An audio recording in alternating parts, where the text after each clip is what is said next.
On today's show, we got some big burning questions for the Dallas Mavericks, like, can the Mavericks lower Luka Doncic's usage percentage? Should they want to? And who are going to be the Mavericks' top 5 leading scorers in order next year? We'll talk about all that and answer some more on today's Locked On Mavs. I'm Luka Doncic, and this is Locked On Mavericks podcast. Hey, Dallas Mavericks are NBA champions. Bang! Bang! It's good! And the Mavericks have won the game! If you don't believe, you shouldn't be here.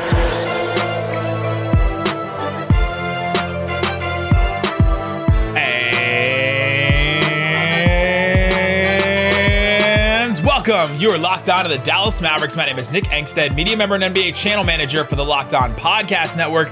Thanks for making Locked On Mavs your first listen every day. We are free and available on all platforms, including YouTube. But the best way you can help us grow the show is to comment anything below. Let us know, what's your biggest question heading into the 2022-23 Dallas Mavericks basketball season? Joining me, as always, my co-host, writer, and contributor at Mavs.com, the question quandary, the one we're thinking. What you got for me, Isaac Harris? What about that big win last night by the Wings? Oh, we don't know. We don't know. We do. Don't jinx it. We're recording. I'm not jinxing. We're recording before the game. I'm that confident. You're jinxing the girls. We got this. Look, that's a cool shirt. I know. No, we're recording this after the big win, and things are going great in Dallas. I hope. All right, we're getting into some big questions for the Dallas Mavericks. We're going to start with Luka Doncic, which is the question and the answer. He's Jesus in Sunday school. He is the answer to every question that could be asked. Can we talk about Luka very often? Or? Can the Mavericks do anything to get Luka's usage percentage down? Luka's usage percentage has been super high, and that's the percentage of possessions that end with Luka doing something, scoring, shooting, pass, assisting, like all that kind of stuff adds to usage percentage. And last year in the regular season, it was at 36.8%, which actually doesn't sound a lot if you think about Luka, but that's like all the possessions the Mavericks have. He was number 2 in the regular season. Number 1 was Embiid at 37.5, so he was even higher. But in the playoffs, it went up from 36.8 to 39.6. And he was number 1 in the playoffs. By the way, he was also number 1 in the playoffs in usage percentage by 2 percentage points. Giannis was number 2 at 37. So Luka was almost at 40, and Giannis was at 37. Like that's almost 3 percentage points difference. And if you look at some of the past, like I started looking at some past, like the number 1 usage percentage player in the playoffs over the last 5 years, I looked. So obviously Luka's this year at 39.6. Last year, the year before last, 2020, 2021, Donovan Mitchell at 36.9. So basically 37. So still like 2.5 percentage points lower than what Luka's was last year. The year before that, 2019, 2020, Donovan Mitchell, 36.5. Year before that, James Harden, 2018, 2019, 36. The year before that, Harden, 36. The year before that, Harden, 35. So like Luka had a really, really high usage percentage for any player over the last like 5 years, like the highest over the last 5 years at least of any player. And is that sustainable? And can the Mavericks do anything to limit that, or should they? I would say, what's your exact question on this? Because I think I just got like 4 questions. Can the Mavericks do anything to get his usage percentage down, or should they want to? Can they? I mean, they can. I mean, you could throw the ball to Frank Ntilikina all they want and say, hey, run this thing for 20 minutes. But no, realistically, can they? Will they? No, they won't. And I don't think they can either. Realistically. All right, there you go, guys. Let's play the outro video. Because you look at it, they don't have the third ball handler that we've been talking about. You lose. I think initially people will say, well, we have Dinwiddie. I mean, they can run they also had Brunson last year and Dinwiddie. And so it's like, you look at Luka's, usage in the playoffs, like you were citing a while ago. It's like, all right, well, now Dinwiddie steps into the Brunson role and you don't really have a backup point guard at all. And I mean, so like that's the type of stuff that I don't see his usage going down. I think the question is like, is this sustainable as currently constructed? They go out in the next couple of weeks and they trade for a legit backup point guard we know is going to get some minutes in the rotation. then that could change some things. Do I think he's going to play off the ball a little bit more with Dinwiddie, all this different stuff? I think they could do that. But even that, I just don't think his usage is going to go down much. Look at some of the top players there that we were talking about. Embiid was number 1 in the regular season. They didn't have Harden for too long in the regular season. Giannis was number 2 in the playoffs. The years before, it was Donovan Mitchell and James Harden were the leading players in usage percentage. What do those guys all have in common? They didn't really have like creators on their team. And Giannis and Embiid's usage percentage went down in the playoffs because they had Harden at that point, and he was able to create less. Like all those other players didn't have another creator next to them. Harden that one year with Chris Paul, he did. But other than that, he didn't really. He was the one guy creating stuff. Donovan Mitchell, the one guy creating stuff in Utah. Luka, the one guy creating stuff really in Dallas. And it comes down to personnel, I think, more so like you were saying. It comes down to personnel more than it does schemes. Like you can we can ask for Christian Wood to try and finish some stuff and for Tim Hardaway Jr., but they're all finishers, right? The only guy that really creates for himself besides Luka, like you said, is Dinwiddie. And some of it's by design. Correct. And it's because it's what they're good at. Like Tim Hardaway Jr. can drive. He can drive, but you don't want him to. And that's the thing. That's the design of it. And so that's why you get a guy like JaVale McGee who fits this defined role as, hey, you're going to roll to the basket, you're going to set picks, you're going to rebound. That's why you have Reggie and Dorian on the wings that are 3-and-D guys. You are good at defense and you're good at hitting a catch and shoot shot. And that's so like they're designing it that way on purpose, while also can we have enough ball handlers, creators that can supplement that to where he doesn't have everything on his plate. Can we talk about, should the Mavericks want him to have a lower usage? Yes, they should want. Yes. Did he get worn out in the playoffs, basically, is the question. Because with literally an all-time usage percentage in the playoffs. Some. Is that what did him in? Well, I don't know. Yeah, I think I'm not walking away from the Warriors series saying, yeah, they lost this because, they're so tired. Because Luka did so much in series 1 and 2. Yeah, I just think they were the better team. So like, that's just the case with that. So I think they should, especially moving forward, look at roster construction. That's why I want the third ball handler in there. But can I take that answer you just gave and flip it on you? If his usage percentage was that high and it worked, should they want him to lower the usage percentage? It's just the way the NBA is going. Is it sustainable though? It worked all the way to the Western Conference Finals until they were the worst team. So would you sacrifice, if you would think that that's going to like impact him down the road? Would you see what I'm saying? Like, is it sustainable 5 years from now? How far down the road is the question. Yeah. He's got young legs now. So let's do this thing. But do you care any bit of, hey, all right, let's slow it down a little bit. Well, in the regular season, you should, right? It's the playoff run. I think that you can. Yeah, getting bored with regular season games. I mean, come on. He can ramp up into the playoffs. I don't think it hurt him in the playoffs. I do think it hurt it in the regular season, and that's where I really think that they should lower his usage percentage. And they should, and I think they should and want to. In the playoffs, go ahead and let that guy cover as many possessions as possible, because the most optimal thing you can do as an NBA team, as the Dallas Mavericks, is let Luka do things with the ball. It's just, he's the best in the NBA at it at this point. Yeah, 100%. So there you go. Let's do this. Coming up, let's talk about the top 5 scorers for the Mavericks next season. This is something we got into a little bit the other day, and I think it's a good conversation. Who will be the Mavericks' top 5 leading scorers in order next year? We'll talk about that coming up. But before we do, let me tell you something that everybody needs to know. And imagine this. You're hanging out with some friends. You're putting back a few drinks. A few drinks becomes too many. As the evening comes to an end, people start to head out. You think about calling for a ride, and then you're like, nah, I live nearby. I can make it home. It's not really a big deal. And what are the odds of that I'll get pulled over anyway? Even so, what's the worst that could happen? Your insurance goes up, you lose your license, you lose your job, you total your car, you hurt someone could even die.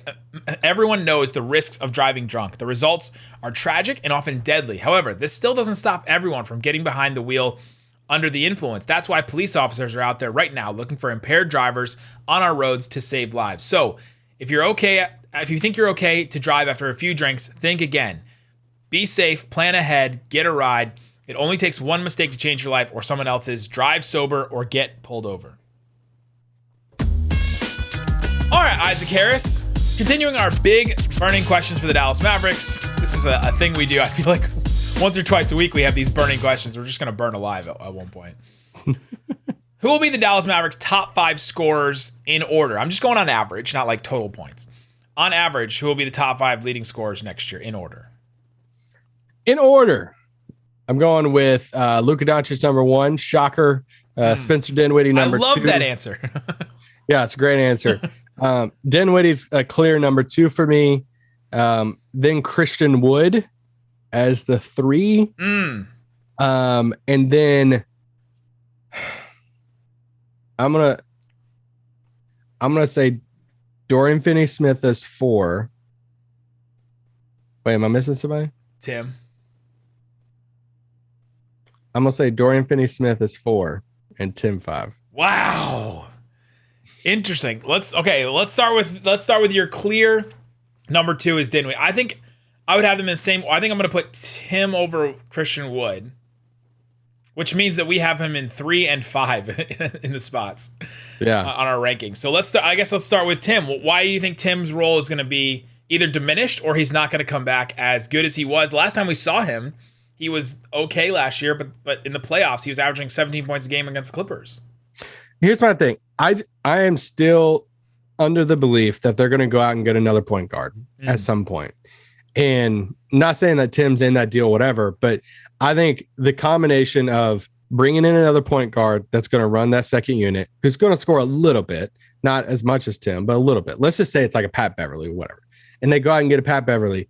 I think with Christian Wood off the bench, I think Dorian's going to play more minutes than Tim. He's going to have more catch and shoot. I'm expecting another good shooting season from Dorian. So that's where I fall with Tim. I'm hoping he can be as efficient with less shots.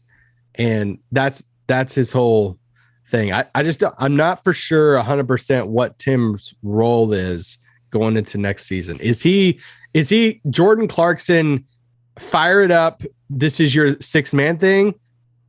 But you're not if Christian Wood, I mean, there's some people listening to this that's like, Christian Wood's the second best player on the team. And it's like, okay, well, what's Christian Wood's role? So yeah. And I get those people. I think he's the second most talented player on the team.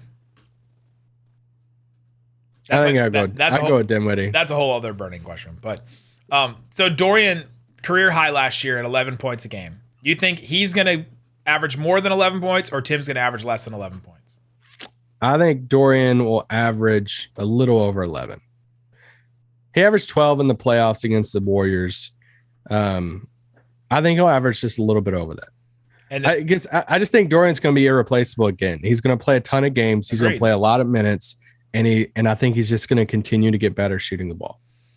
It's interesting we're so split on Tim because I think Tim is their third scorer, and I think that he has proven to be a really, really good shooter for the Mavericks. Then coming off the bench, he's going to get a little bit more opportunity than even he did in the starting lineup. Now with Brunson gone even, and they're going to look to him a lot of times when. All right, it's Dinwiddie and Tim on the floor. They're going to look to him and run plays for him. Yeah, so I guess my question is, where do you have Christian Wood in that? How do you have Christian Wood and Tim at 3 and 4? Like, I just don't know how that's going to be realistic coming off the bench. Because, like, just look at the playoffs against the Warriors. Like, Luka had averaged 32 points a game. Then you had 4 other players after that. Brunson was at 18, Dinwiddie 16. Yeah. Dorian 12, Reggie 11. And it's like, I don't think Dorian and Reggie's minutes, I mean, their points are going anywhere. Like, they're going to average around 11 or 12. They're getting their shots because their shots those are locked in. Let's just say Dinwiddie moves up from 16 to 18 into that Brunson role. So now you have 16 points a game between Christian Wood, Tim Hardaway, and whoever's running backup point guard for the most part. And it's like, that's where I just don't know.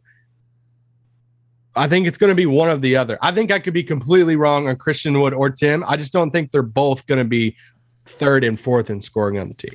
I think that they should add scoring, right? That's the whole Dallas Mavericks pitch. Like, if you want to go Mavs State Media, let's go Mavs State Media on it. Do you have a Mavs.com business card? Did they give you those when you're part of Mav State Media? Is that like something you get? I got a link on my Twitter. If we do that, then adding Christian Wood and then bringing in Tim Hardaway Jr. back as maybe like a free agent addition, like some of the Mavericks think that he is. That should add scoring. Like they should have no problem scoring off the bench, like Jason Kidd has said, like Mark Cuban has said, and so I think they'll add points for sure. It's not like you're just 1-to-1 replacing points. You're adding some because you have two better scorers than what you lost. Yeah, and you know I read those averages. Luka's not going to average 32. I mean, he's going to average like 28, probably 29, however around there. So there's a few points a game there. So I still think they'll be the clear scorers off the bench. I just think it's going to be, I think either even each other out or it's going to be one of the other, in my opinion. If Spencer Dinwiddie is not number 2, you said he was clear number 2, and I had him number 2 as well. If he's not number 2, what went wrong or what went right for somebody else?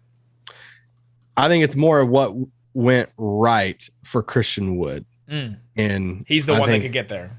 I think he's the one, and that is he shows early on that he is like different, winning Christian Wood, and built different. Built different problem, and he supplants he supplants JaVale McGee like really quick in the starting lineup. They're like, all right, we got to move him in there, and then he finishes.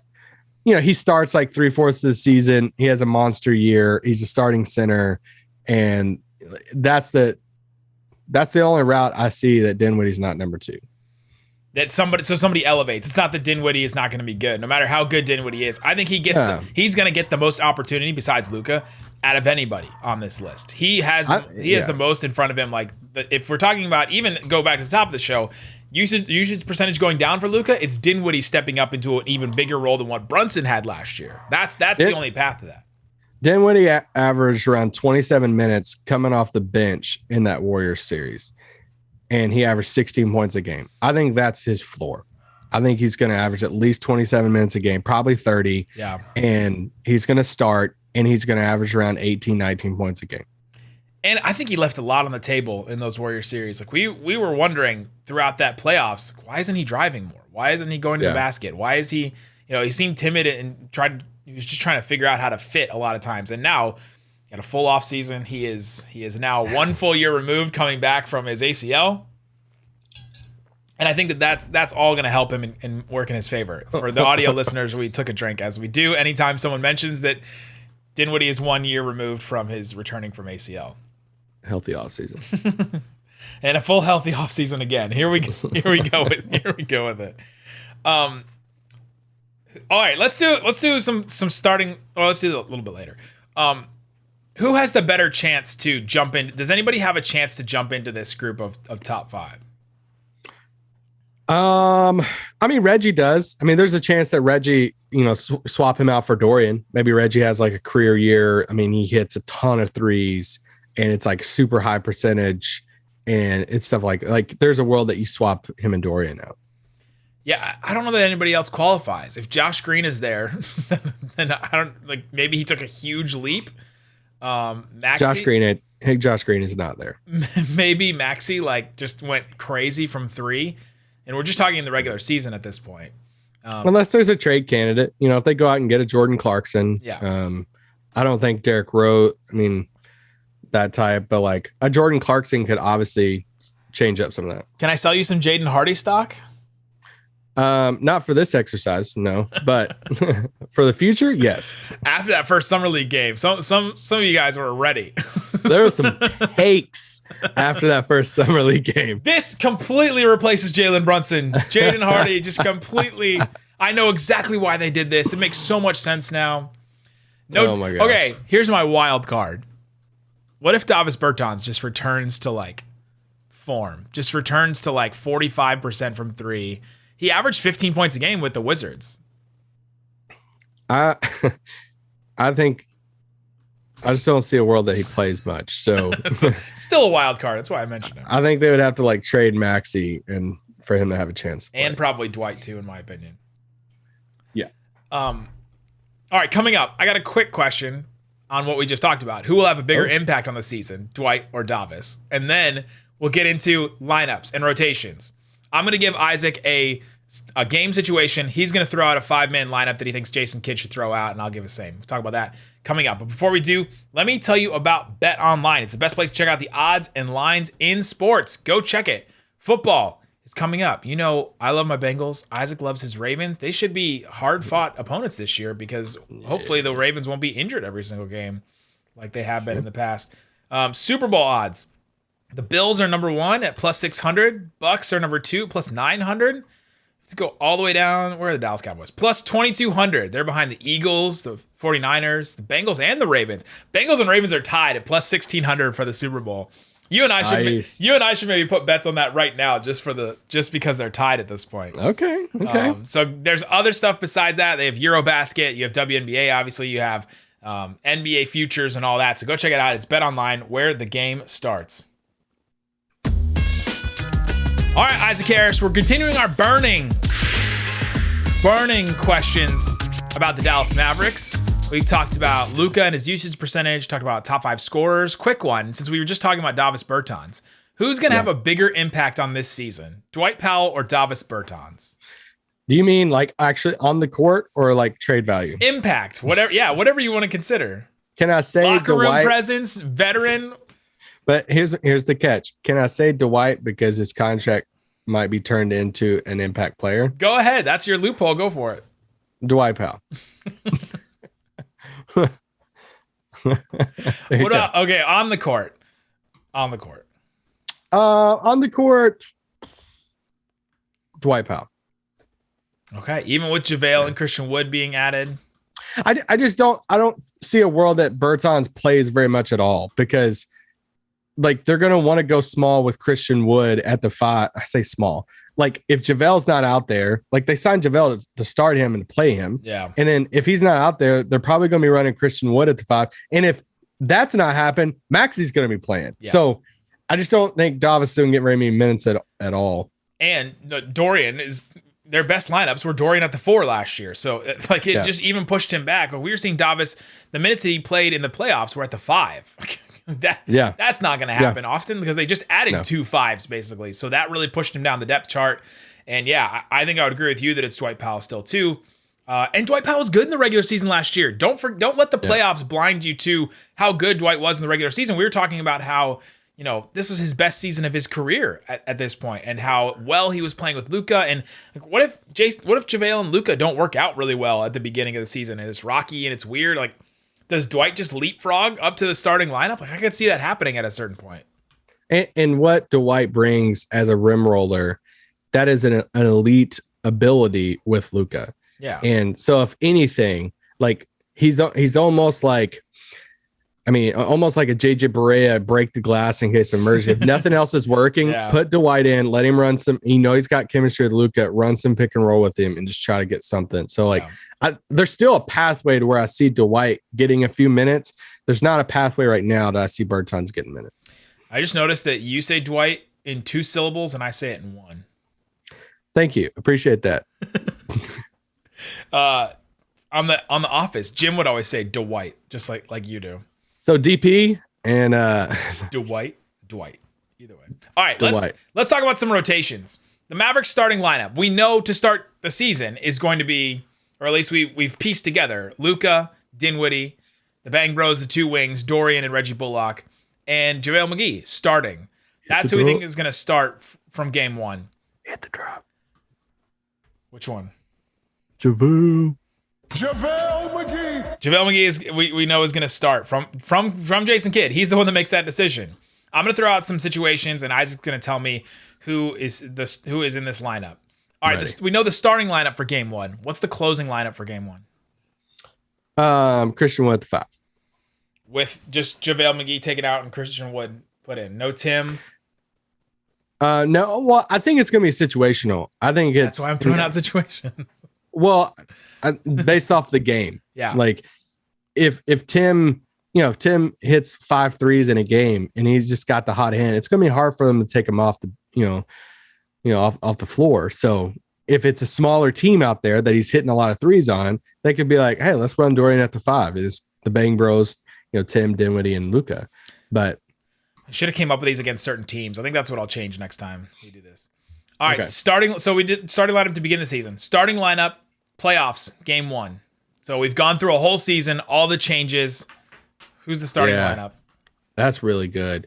I'm gonna say the same as the starters. With JaVale? JaVale McGee. Yeah. Oh man, you're a casual. I think so, just because I think that spot start thing, and we've seen it with Dwight and all of that. I think we could. It's so hard for me to envision any bit of Dinwiddie, Reggie, Dorian changing. Like you almost have to have the two wings out there. Dinwiddie as another creator. The only world is a Christian Wood Dinwiddie swapping out for me. And it's just Luka, and they're just fully leaning into not another creator. And it's just like, Luka, do your thing.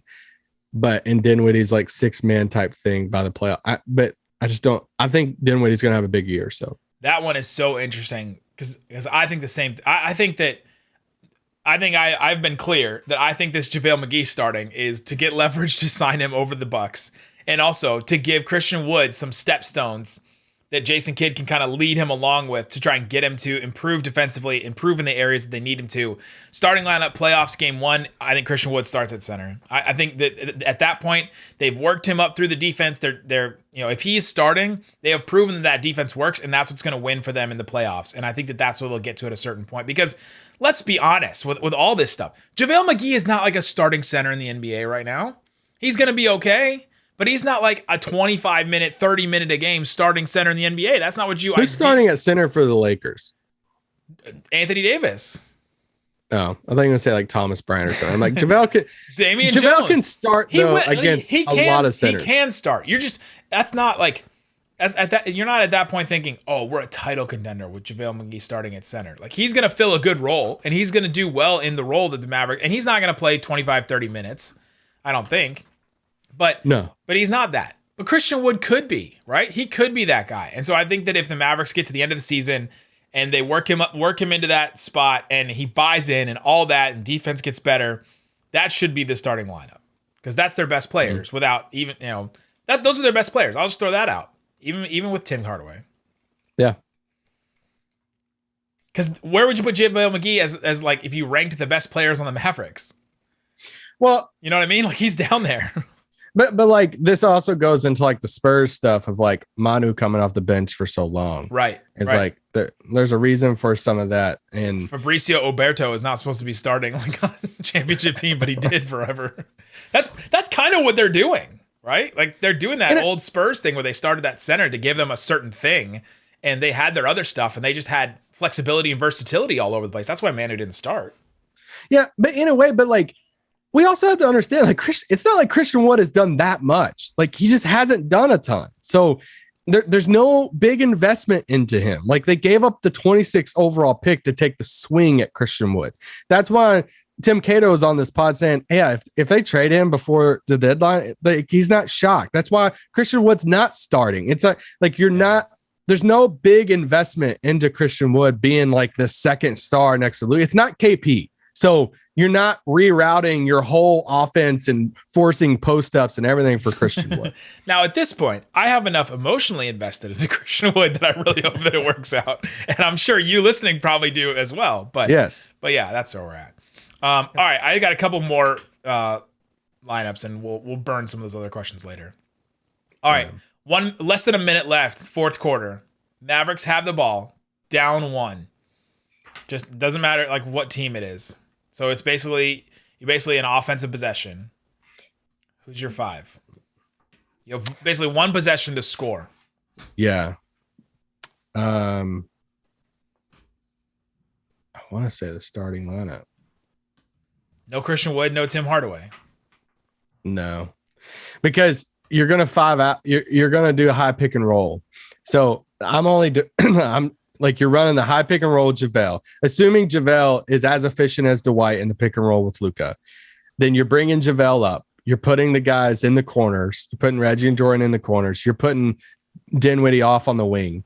and they're all ready to shoot. You're trusting Luka in the pick and roll, and then JaVale's just crashing to the basket, and then you're saying, Luka, make the play, see who helps off. And because I want shooters at that point, you have another creator. If they trap Luka, you get it to Spencer, and you're like, hey, create something.